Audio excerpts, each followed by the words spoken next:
Chapter 1. The decision to take matters into his own hands. Chris Hemsworth stood in his office, staring at his laptop screen where the reports for his restaurants flickered. Everything should have been running at its best. The chain he built from scratch was gradually becoming one of the most popular in the country. But over the past few months, something had clearly gone wrong. There was no longer that spark in the eyes of his team, that energy that used to fill every corner of the restaurant when he first started. Now, his restaurant empire, which had been built on passion and a love for good food, seemed to be losing its appeal. Chris couldn't ignore the increasing number of complaints from customers. The waiters are always behind. The food often arrives cold. Something's just off compared to before. These words felt like nails in the coffin of his business. The issues he was hearing about seemed to be more than just coincidental. They indicated serious problems with management.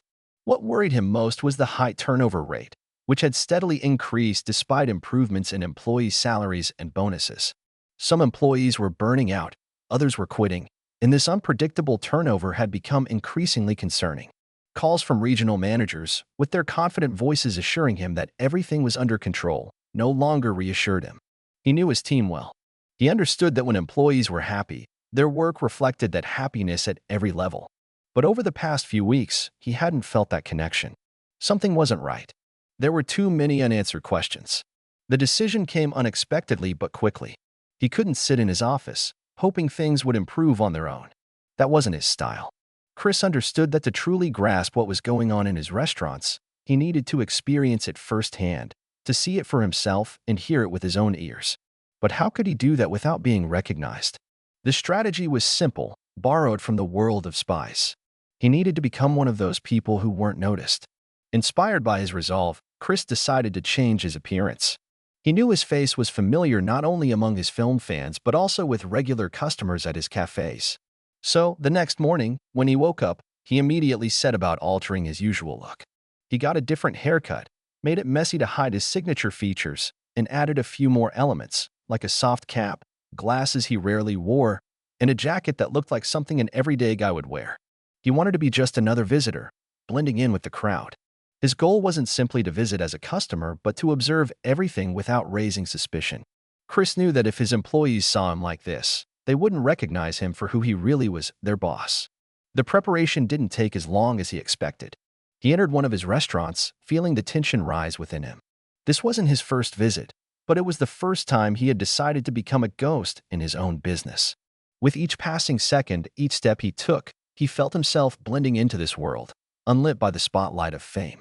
And while he had grown used to being a star, this time he was simply Chris, concerned and invested in the well-being of his business. The moment he walked in, he noticed the lack of the atmosphere that used to define the place. The staff moved quickly but lacked enthusiasm. There were dirty tables, and the line at the counter seemed to stretch on endlessly. The manager, a tall man with an imposing voice, barked orders at the staff but never bothered to help. It was clear to Chris, something was wrong. This place was no longer the pride he once had for it. It had become little more than a shell of what it had been. Chris held back a sigh when a waitress, a young woman named Sarah, approached his table. She looked tired, but she still managed to offer a polite smile. "Hello, how can I help you?" she asked.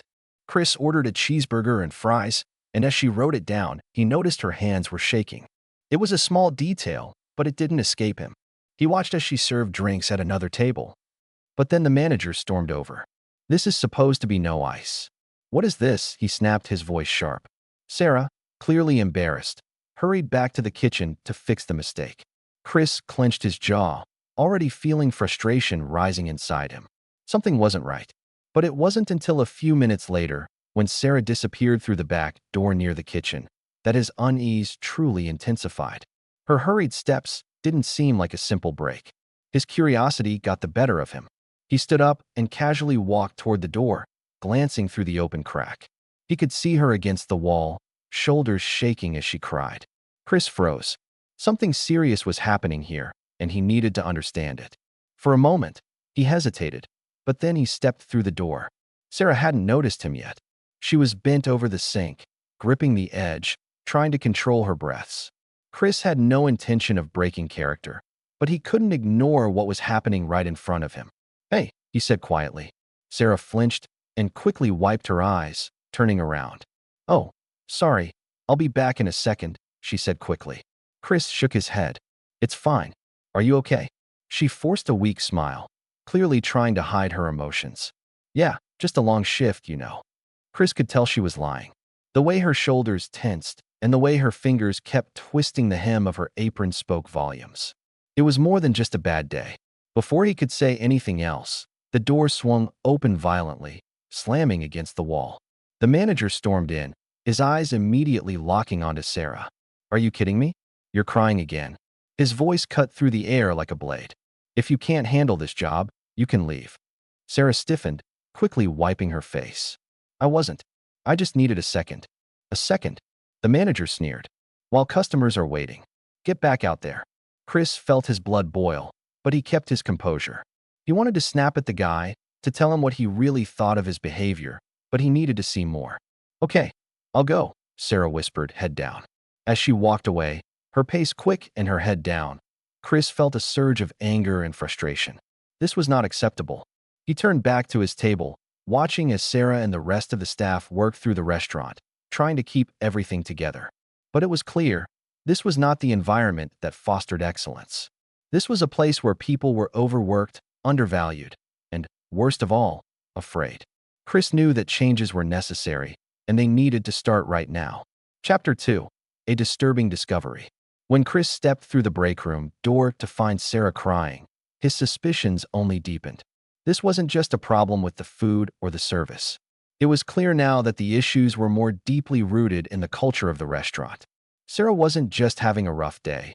There was something fundamentally wrong with the way things were being run, and he wasn't going to stand idly by. He watched as Sarah quickly wiped her eyes and tried to regain her composure. But the damage had already been done. The harsh treatment she had endured was a symptom of a larger issue. This wasn't just about one overwhelmed waitress. This was about a culture of fear, poor leadership, and lack of respect that had taken hold of his business. Chris could feel his anger rising, but he knew he had to stay calm. He needed to understand what was really going on, so he decided to keep observing. As Sarah made her way back into the dining area, the manager, a tall man with a sharp voice, barked at her from across the room. Sarah, what's taking so long? I told you this order was urgent, he snapped, his voice cutting through the air. Chris couldn't believe what he was witnessing. This wasn't leadership, it was bullying. The manager's behavior was appalling, and it was clear that the toxic environment was taking its toll on the employees. Chris had to act fast. This wasn't just about fixing the mistakes of one employee or correcting one bad order. It was about overhauling the entire system and ensuring that the people who worked for him felt supported, respected, and valued. Minutes later, the manager was still berating Sarah. Chris had seen enough. He couldn't let this continue. He stood up, leaving his half-eaten meal behind, and walked toward the counter. The manager, who was now scolding another waiter, barely noticed him approach. Hey, Chris called out, his voice calm but firm. The manager glanced at him for a moment, but then looked away dismissively. If you have a complaint, take it online, he muttered, clearly uninterested.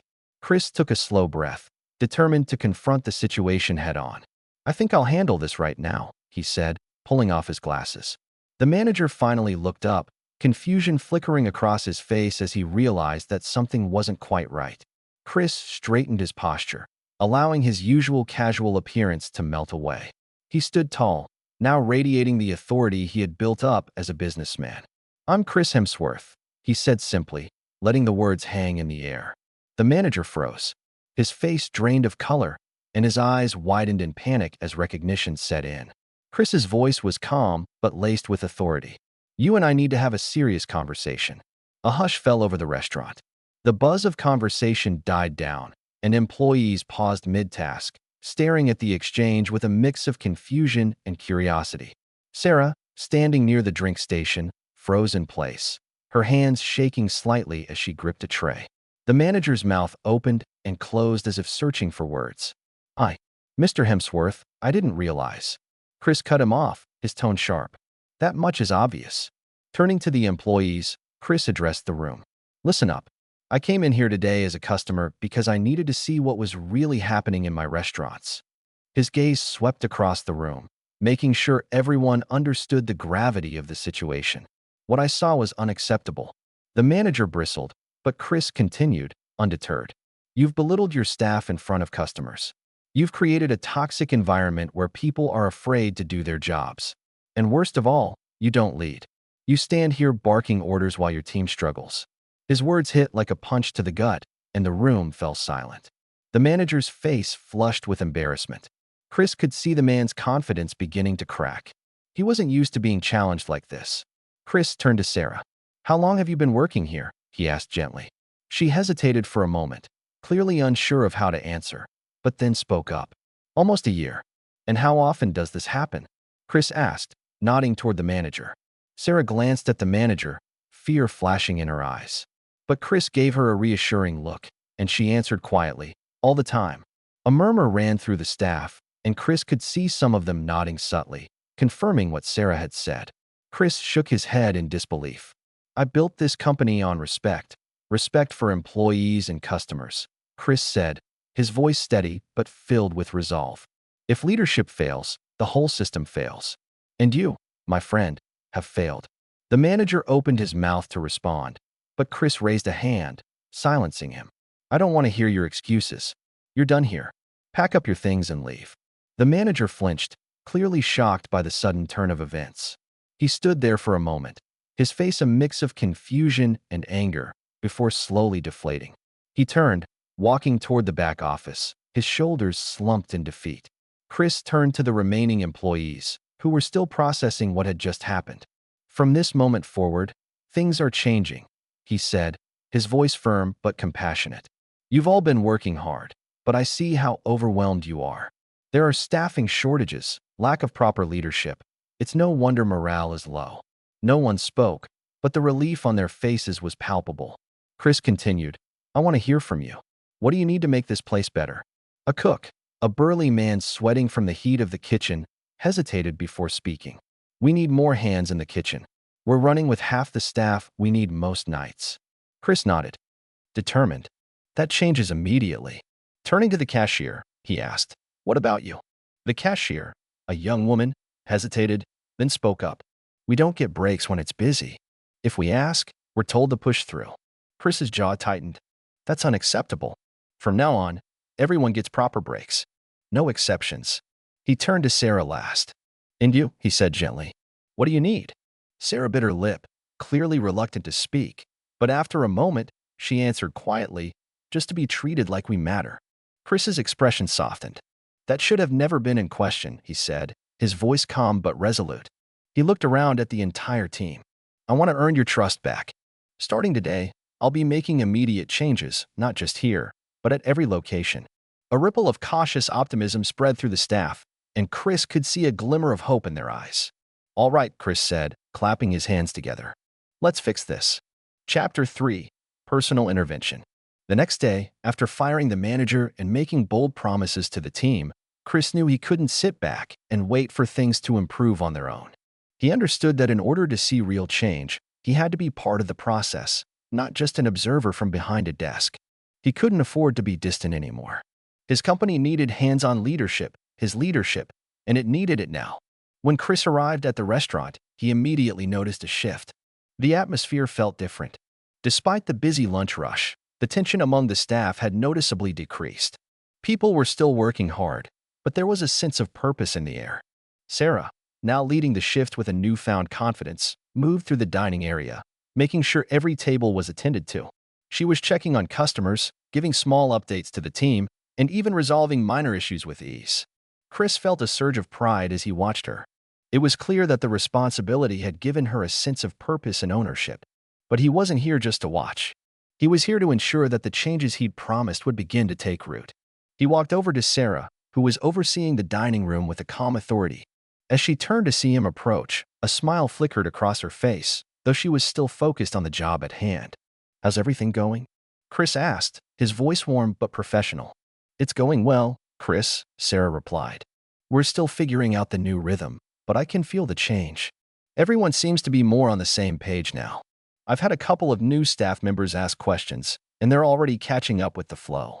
Chris nodded, pleased by her response. "I'm glad to hear it. But remember, we can always improve. If there's anything you need, whether it's more training or additional resources, just let me know." Sarah gave him a reassuring smile. "I will. Thanks for stepping up." Honestly, it's been a lot easier knowing you're right here, involved. That was the kind of response Chris needed to hear.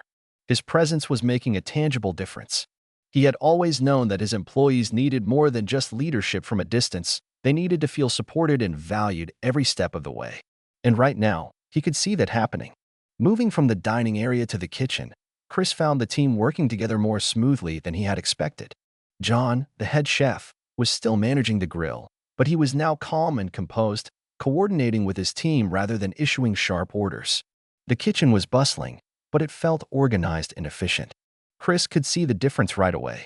He approached John, who was focused on plating a new order. "How's everything on your end?" Chris asked, his tone friendly but inquisitive.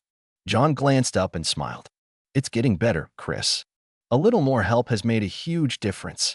We've got a good flow going now, and I can actually focus on what needs to be done without stressing out. The team's pulling together. It's a lot better than it was." Chris felt a weight lift off his shoulders. This was the result he had hoped for. His team was adapting and improving. But they still needed more support. "I'm glad to hear that. I'll be making sure you've got everything you need, John. But if anything comes up, let me know." John gave a quick nod. "Will do." "Thanks, Chris." Chris spent the next hour moving around the restaurant, engaging with staff and checking in on various tasks. He wasn't just there to oversee, he was there to actively support them. Whether it was offering guidance to a new employee or helping clear off the table, he made sure his team felt his presence. He didn't want them to think that the leadership he was advocating for was just a set of orders. It was a partnership. As the dinner rush began, Chris felt more confident than ever that the changes he had started would continue to take hold. The employees weren't just going through the motions, they were actively engaged in the success of the restaurant. And it wasn't just about making the food or serving the tables, it was about working together to create a space where everyone felt valued. But Chris knew that real change had to go beyond just improving the atmosphere in one restaurant. It had to become part of the culture of the entire company. He needed to make sure that this was the new standard for every location, not just the one he had visited. Later that evening, Chris sat down with the restaurant's management team to review the day's progress. The new staff schedules had been implemented, and employees were taking their breaks on time. The team felt less rushed, and as a result, the service had improved. "We're seeing the change," one of the managers said, visibly relieved. "There's less chaos in the kitchen, less stress with the servers, and more positive feedback from customers." Chris listened carefully. "That's great to hear. But we can't stop here. We need to keep pushing forward. We've made some great strides, but we need to make sure that this isn't just a one-time improvement. We need to make this sustainable." The managers nodded in agreement. Chris could tell they were on board with the vision. They understood that these changes weren't just temporary fixes, they were the foundation of a new way of working. "We'll keep the momentum going, Chris," one of the managers said. "We're all in." Chris smiled. This was the moment he had been waiting for. His team was now aligned with the vision he had for the restaurant chain.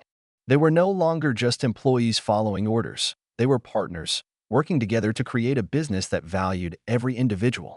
Before he left that night, Chris made sure to thank everyone for their hard work. He knew the road ahead wouldn't be easy, but seeing how much they had accomplished in such a short time gave him confidence. This was just the beginning. Chapter 4. First Steps Toward Change. The next day, after Chris had finalized the new schedules for employees and organized initial training sessions, he returned to the restaurant to see how the changes were being implemented. He didn't just want to hear reports from his managers. He needed to see firsthand how the atmosphere had shifted and whether the changes had started to take effect. Chris understood that transformation wasn't instant, but it was crucial for him to be present in the process. The staff needed to feel his commitment to these changes, not just as a leader, but as a colleague who was actively involved in making things better. When Chris walked into the restaurant, he immediately noticed the difference. Despite the rush of customers, the tension in the air had decreased significantly. It wasn't perfect, there was still a lot of work to be done, but the staff seemed calmer, more organized, and more confident than they had been in weeks. The staff wasn't just running around in a frenzy anymore. They were moving with purpose. Sarah, now leading the shift with greater confidence, was overseeing the dining area with a composed, calm authority. She was checking on customers, solving small issues with ease, and keeping the flow of service steady. It was clear she had embraced the new responsibility and was thriving in her role. Chris could see the change, but he wasn't here to just admire the progress. He was here to ensure the momentum continued and to see if his employees were truly empowered to take ownership of their roles. He knew this was only the beginning. He approached Sarah as she was moving between tables, making sure everything was running smoothly.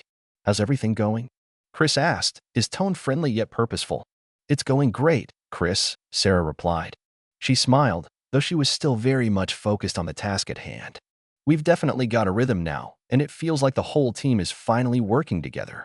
I'm able to manage things more efficiently, and I'm seeing the staff starting to take more initiative." Chris nodded. He was glad to hear it. This was exactly the kind of feedback he had hoped for. His employees weren't just passively following instructions, they were becoming active participants in the restaurant's success. But he wasn't going to stop there. "I'm glad to hear that," Chris said. "But remember, we can always improve. If there's anything you or your team needs, whether it's additional training or support, don't hesitate to ask." Sarah gave him a nod of appreciation. "I will. Thanks for stepping in and being involved. Honestly, it's been so much easier with your presence. I feel like we're all on the same team now." Chris smiled, feeling a sense of pride. This was exactly what he had hoped for. His leadership wasn't just about making decisions from a distance, it was about showing up and being present for his team. He wanted them to know that he wasn't just the owner of the restaurant chain, he was their partner in rebuilding the company. As the day progressed, Chris continued to check in with the rest of the team. He moved to the kitchen, where John, the head chef, was working on the grill. The kitchen was busy, but the energy was different now, focused, rather than frantic. John was coordinating with his team, giving clear instructions without sounding overwhelmed or frustrated. The kitchen, once a chaotic space, now had a clear rhythm. Chris walked up to John, who was plating an order. "How's everything going in here?" he asked. John looked up and smiled, nodding. "It's going well, Chris. We've got a good system in place now. The kitchen is more organized, and I'm able to keep an eye on everything without getting bogged down. We've got enough help now, and the team is really stepping up." Chris felt a wave of relief. He had been worried about the kitchen's ability to keep up with the demand, especially with the high turnover rate and understaffing. But seeing John calm and in control made him realize that the changes were already starting to take hold. "I'm glad to hear that," Chris said. "If you need anything, whether it's more staff or better equipment, let me know. I want to make sure you have everything you need to succeed." John gave a quick nod. "Will do. Thanks for all your support." As Chris continued to make his rounds, checking in with the kitchen, servers, and other staff, he felt a growing sense of accomplishment. It wasn't perfect, there was still work to be done, but there was a noticeable shift in the energy. People were no longer running around in a state of constant stress. They were working together, managing their time, and finding solutions to problems as a team. But Chris knew that to ensure lasting success, this culture of collaboration and mutual respect had to spread beyond just this one restaurant. It needed to become ingrained in every location across the chain. After the lunch rush, Chris sat down with his management team to review the day's progress. The new schedules had been implemented, and employees were actually taking their breaks as scheduled. There were fewer complaints, and the overall mood of the restaurant was better. It wasn't just about efficiency, it was about creating an environment where employees could thrive. "We're seeing some positive changes," one of the managers said, his tone cautious but hopeful. "The staff seems less stressed. We're getting fewer complaints, and the service is more consistent." Chris listened intently, nodding as the manager spoke. "That's good to hear. But we can't stop here. We've made some progress, but we need to keep moving forward. We need to ensure that this isn't just a temporary change. We need to make it a lasting shift in our company culture." The managers agreed, and Chris could tell they were fully on board with his vision for the future. They understood that these changes weren't just about solving short-term problems. They were about building a sustainable, healthy culture for the long haul. "We'll keep pushing forward, Chris," one of the managers said. "We're all in." Chris smiled, feeling a sense of relief. This was the moment he had been working toward, a team of managers who truly believed in the changes and were committed to the same vision. They weren't just employees, they were partners in this transformation. Before he left for the day, Chris made sure to thank everyone for their hard work. He knew the road ahead wouldn't always be easy, but the progress they had made so far gave him confidence that they were heading in the right direction. The work was far from over, but for the first time in a long while, Chris felt like they were on the right path. Chapter 5. Restoring Order. Everything had changed. Chris could feel it inside himself, and in the atmosphere of the restaurant, something had finally shifted. After taking the first steps to address the issues and setting the wheels of change in motion, he was beginning to see the results. But he knew the work wasn't done yet. There were still plenty of challenges ahead, and the road to recovery was far from smooth. The next day, Chris arrived at the restaurant early to check on the progress. He didn't want to wait for a manager's report. He wanted to see things for himself. As he walked in, he immediately noticed the difference. The energy in the room was better. Despite the heavy flow of customers, the staff didn't appear to be overwhelmed. There was a rhythm to the place now, and the frantic energy that had once defined the restaurant seemed to be gone. People were moving with purpose. Sarah, who had quickly adjusted to her role as shift leader, was walking through the dining area, making sure everything was running smoothly. She wasn't just managing the staff, she was engaging with customers, solving minor issues, and keeping an eye on the bigger picture. It was clear that she was taking full ownership of her responsibilities. Chris felt a sense of pride as he watched her. She was no longer the hesitant, overwhelmed waitress he had first seen. Now, she was confident, organized, and decisive. She was the leader he had hoped she would become. But this wasn't just about Sarah, this was about the entire team, and Chris knew there was still more to do. As he moved through the restaurant, Chris made sure to engage with every staff member, from the cooks to the cashiers. He wanted to make sure that they knew he was there for them, that he was committed to seeing this transformation through. He approached John, the head chef, who was still overseeing the kitchen. The staff was working in unison now, each person in their place. The tension that had once filled the kitchen was gone, replaced by focus and collaboration. Chris could see that John was much more at ease than he had been the day before. "How's everything in here?" Chris asked, approaching the grill station. John looked up, a smile crossing his face. "It's going great, Chris. We're starting to really gel as a team. The kitchen feels much more organized, and I've got the support I need now. The guys are stepping up." Chris could see the difference. The kitchen wasn't just functioning, it was thriving. John had the control he needed, and the staff was responding to him with respect. But Chris also knew that this was only part of the equation. The team's success relied on the environment they worked in, and Chris had to ensure that the improvements weren't just about managing a few difficult shifts. They had to become ingrained in the company's culture. "I'm glad to hear that," Chris said. "If you need anything more, whether it's additional equipment or staff, let me know. We're in this together." John gave a nod of appreciation. "I will. Thanks for everything, Chris. It really makes a difference." As Chris continued his rounds through the restaurant, he began to feel a deeper sense of connection with his team. This wasn't just about fixing problems or improving service. This was about creating a workplace where people felt empowered to take ownership and responsibility. And it was working. Slowly but surely, the changes were taking root. Later in the day, as the lunch rush began to wind down, Chris sat down with his management team. They gathered in the back office to discuss the day's progress. The new schedules had been put into place, and employees were taking their breaks on time. The staff was more relaxed, and there had been fewer complaints from customers. Most importantly, the overall mood had shifted. The team felt more cohesive, and the atmosphere had gone from tense to collaborative. "We're seeing some good results," one of the managers said. "The staff is more relaxed. There are fewer issues with timing, and the kitchen is running smoother than it has in a long time." Chris nodded, listening carefully. He could feel the progress, but he knew it was too soon to celebrate. "I'm glad to hear that, but we can't stop now. This isn't just a temporary fix. We need to keep this momentum going. We've made progress, but we need to ensure that these changes stick." The managers all agreed. Chris could see that they were fully on board with his vision, and that gave him confidence. They weren't just employees, they were now partners in this journey. "We'll keep pushing forward, Chris," one of the managers said. "We're all committed to making these changes permanent." Chris smiled, feeling a sense of relief. For the first time in a long while, he felt like his team was on the same page. They were no longer just going through the motions, they were engaged, involved, and dedicated to the success of the restaurant. Before leaving for the night, Chris made sure to thank everyone for their hard work. He knew that the road ahead would still have its challenges, but seeing the improvements that had already been made gave him hope. This was just the beginning. As he left the restaurant, Chris felt a renewed sense of purpose. He knew that the journey ahead would require dedication and hard work, but he was ready for it. The changes he had set in motion were already starting to bear fruit, and he was more determined than ever to see them through. If you enjoyed this story, we'd love for you to give it a like and subscribe to our channel. Your support means the world to us and motivates us to continue sharing heartwarming, inspiring stories almost every day.